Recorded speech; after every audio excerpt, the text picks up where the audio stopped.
G'day, and welcome to ComicsMATE, your mate in comics from the land down under. I'm Dean James, and today I'm going to be talking about the woke Black Superman movie that has finally been canned by Warner Brothers. Written by Ta-NEHISI Coates, who is a failed race-grifting writer from the comic book industry, this movie would have no doubt been a 2-hour slog through gender and race theory, culminating in a black hero beating a white villain before stealing his bike as reparations. From the very beginning, this movie should never have been on the table, so good riddance that it's finally been dropped. But before we get into the news, please like this video to help push it out into the algorithm, and subscribe so you don't miss any of my future videos. Now with all that said, let's jump into this article from That Park Place. David Zaslav pulled the plug on J.J. Abrams' Black Superman movie for being, quote, too woke. In a quiet but telling moment from Warner Bros. Discovery's post-merger restructuring, CEO David Zaslav reportedly made the call to halt development on a high-profile Black Superman movie being written by author Ta-NEHISI Coates and produced by J.J. Abrams. The project, envisioned as a civil rights-era period piece, was deemed by Zaslav to be too woke, according to a Wall Street Journal report published this week. Well, this is exactly what he was hired to do. I covered all of this in one of my older videos a while back, but essentially he was brought in to clean up the woke mess that is infesting Warner Brothers, and all of Hollywood really. He started by canning the woke race-swapped and now defunct Batgirl movie, and it seems he has now done the same thing to this crappy Black Superman movie too. Seriously, nobody wants to see this pandering bullshit, and absolutely everybody is sick of race-swapped characters. Well, everybody except the American black community, but as long as they're okay with leftover hand-me-downs, they'll never get their own real heroes represented in movies. Heroes like Static Shock, Icon, or Blade. It's been far too long since we had a Blade movie, and the actors who accepted roles like this should be ashamed of themselves, because they know they don't look anything like the character they're being hired to play. Looking at you, Idris Elba, and you too, Jeffrey Wright, but that's a whole different topic for another video. While that phrase will undoubtedly spark outrage in certain corners of Hollywood, it may have been one of the first signs that Zaslav intended to steer the DC brand back towards broader appeal, and away from the kind of race-swap virtue signaling that has alienated portions of the movie-going public from companies like Marvel.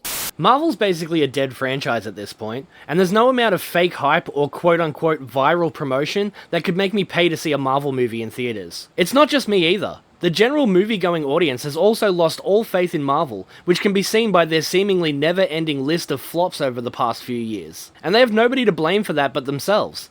Check out my most recent video on Fantastic Four if you want to learn more about that. A vision that didn't fit the new DC. The now stalled Black Superman movie was announced in early 2021, to much media fanfare. Coates, a best-selling author and outspoken political commentator, was brought on to write a new take on the Superman mythos, this time reimagining Kal-El as a black man set against the backdrop of the 20th century American civil rights struggle. Is Coates a best-selling author? I have no idea what he did before coming into the comic book industry. Maybe he got lucky with the self-hating white feminist with some book about white guilt before he showed up here. But since he's been here, which is at least 10 years now, he's been nothing but an embarrassing failure. This pompous race-grifting faggot should honestly be blacklisted from any future work in comics, because he can't write a good superhero book to save his life. From the beginning, the project was framed more as a cultural statement than a story rooted in the broader DC universe. That sentence alone is more than enough reason to cancel it entirely. Sources familiar with the script told outlets it would not follow Val-Zod, a black Kryptonian from the comics, but instead reimagine Clark Kent himself as a black man raised in a segregated America. In other words, it wasn't just an Elseworld story, it was an ideological rewrite of the character's origin. That might have flown at Warner Brothers under previous leadership, but with the merger complete and Zaslav newly installed at the helm of Warner Brothers Discovery, the winds have shifted. Well, that's because even in the comics, nobody is a fan of Val-Zod. He doesn't even have an ongoing series, and only ever gets pushed out during Black History Month, which is another ridiculous concept cooked up by the American government to keep their citizens from burning down cities in the name of social justice. I'm not going to pretend like I would prefer to see Val-Zod over a race-swap Superman, because that's all Val-Zod really is, a race-swap Superman from another timeline. It's all the same shit they're trying to smear on my cupcake and tell me it's frosting. Zaslav wanted cohesion, not activism. According to the Wall Street Journal, the Black Superman movie was one of the projects on Zaslav's radar when he began exploring how to fix DC in 2022. He dismissed it as too woke a script, being written by Ta-NEHISI Coates about a black Superman in the civil rights era. The report states, This wasn't just a critique of tone, it signaled Zaslav's desire to bring cohesion, clarity, and mass-market sensibility back to the DC brand, something it had sorely lacked amid years of fragmented management. Instead of niche ideological storytelling, Zaslav wanted a unified vision under one leadership team, hence the appointment of James Gunn and Peter Safran as co-heads of DC Studios. For years, mid-level Warner executives had lobbied for a centralized DC structure similar to Marvel's Kevin Feige-led operation. But entrenched fiefdoms across film, TV, animation, and licensing kept the studio in a permanent state of confusion. There's the understatement of the century. The fact that in all these years that comic book movies have been the big thing in Hollywood, through all the Marvel movies, multiple Avengers movies, hell, even a Captain Marvel movie, which is absolute trash, DC has never been able to get their ball rolling. I'm more of a DC fan than a Marvel fan, and even I have to admit they've failed on the movie side of things. I mean, we've had 2 iterations of the Suicide Squad, multiple Harley Quinn features, 2 Wonder Woman movies, and a god-awful Flash movie, but we never managed to get a true sequel to Man of Steel, or a single solo Batman movie? That's absolute madness.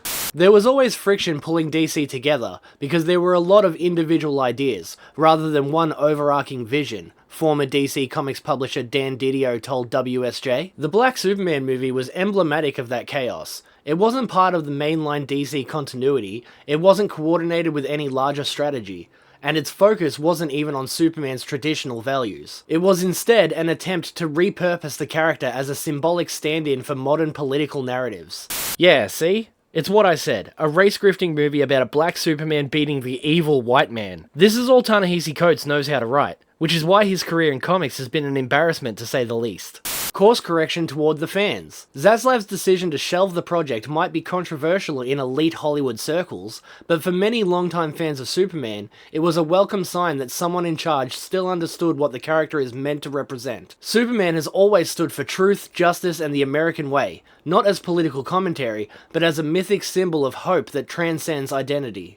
That same group of elite Hollywood dickheads will try to tell you that the American way is an outdated term and offensive to people who aren't American. Well, listen to my voice. I'm clearly not American, and I'm telling you right now there's nothing offensive about it. Superman should stand for truth, justice, and the American way, because he is at his core an American farm boy. I mean, he grew up in Kansas for fuck's sake. That symbol had been diluted in recent years, with both DC and Marvel chasing headlines over heart, and activism over audience. Marvel's struggles with race and gender swapped heroes have been well documented, from Captain America Brave New World to Ironheart, and viewership trends suggest the general public isn't interested in being lectured. By contrast, Zaslav's decision to scrap the Coates script aligned with his broader efforts to restructure Warner Bros. Discovery around content that appeals to a global audience, not just to social media tastemakers. Whoever wrote this article hit the nail on the head there. People are completely sick of being lectured to by the same group of American leftist commie shitbags when these movies are supposed to be made for the entire world to enjoy. Hollywood is completely trapped in its own political bubble that, in case you weren't paying attention, is completely unpopular even within America, let alone the rest of the world. And with all the censorship that happens on social media, there's no doubt that these tastemakers, as this article puts it, don't represent the majority's views either. We need to go back to ignoring anything Hollywood says, because for the most part, they're all borderline retarded. Not dead, but definitely cold. Interestingly, James Gunn said back in May of 2023 that the Black Superman film is still on the table as a potential Elseworlds project, meaning it could exist outside the mainline DC universe if Warner Bros. Ever decides to revisit it. But that's a far cry from the studio's earlier enthusiasm. For now, all signs point to the film being indefinitely shelved, and based on the public's appetite for more grounded, character-driven superhero fare, it's hard to argue with the decision. I think it's pretty obvious that it shouldn't still be on the table. Unless, of course, they plan on bankrupting DC before their universe even gets off the ground. There are so many more interesting things that could be done with the DC universe before this woke crap. Have you heard they're doing a Clayface horror movie? That sounds awesome, and has some actual talent behind the scenes, and not this washed-up race-baiting activist. Honestly, there's 1,000 other things I'd rather see from DC, and none of them involve tokenism, race grifting, or any alphabet mafia bullshit. But that's all I have for you today, so what do you think? Are you glad they shelved this crap? What movies do you want to see out of DC? Did you see the actual Superman movie? Let me know down in the comments. As always, I'm Dean James, your mate in comics from the land down under, and I'll see you guys again tomorrow.